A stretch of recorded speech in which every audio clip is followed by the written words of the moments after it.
दोस्तों, हम फिर हाजिर हैं एक नई कहानी के साथ। तो चलिए आज की कहानी शुरू करते हैं। आज की कहानी दहेज के लोभियों पर आधारित है। एक सुंदर सी लड़की अनामिका कॉलेज में अपना ग्रेजुएशन पूरा करती है। तभी उसकी मुलाकात एक लड़के राहुल से होती है। राहुल भी बहुत स्मार्ट और माता पिता का आज्ञाकारी बेटा है। वक्त के साथ दोनों एक दूसरे को पसंद करने लगते हैं। कुछ महीनों बाद दोनों का ग्रेजुएशन पूरा हो जाता है।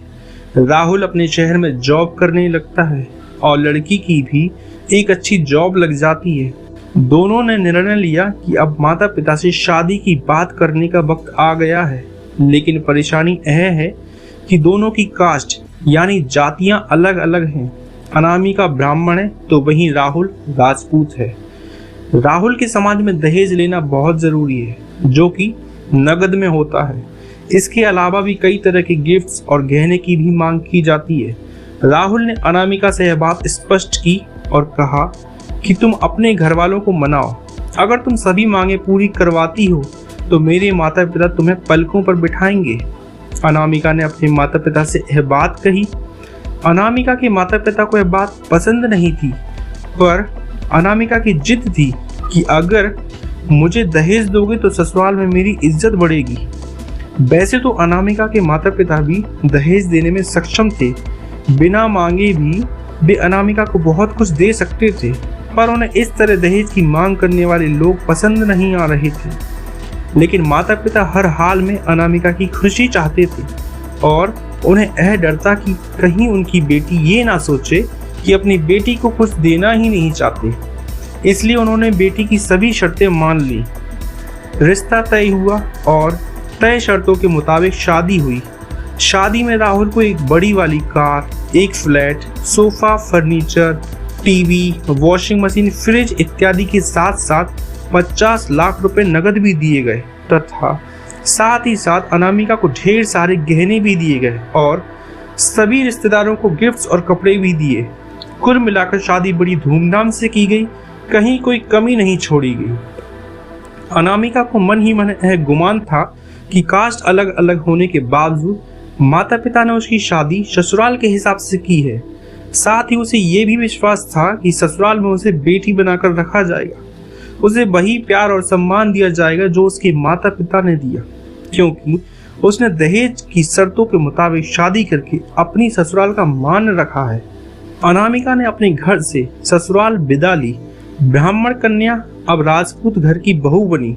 ससुराल में बहुत ज्यादा पर्दा प्रथा थी। वहां की महिलाओं को घूंघट करना जरूरी था। बहू को मनचाहा खाने तक की स्वतंत्रता नहीं थी। कितनी ही भूख क्यों ना हो, घर की बहू सबके खाने के बाद ही खाएगी। यहाँ तक कि उसे घर के पुरुषों के सामने बैठने तक की इजाजत नहीं थी। अनामिका ने इन बातों पर ऐतराज भी दिखाया, पर उसकी वहां किसी ने एक ना सुनी। राहुल ने भी यह बोलकर मुंह फेर लिया कि यह तो खानदान की परंपरा है।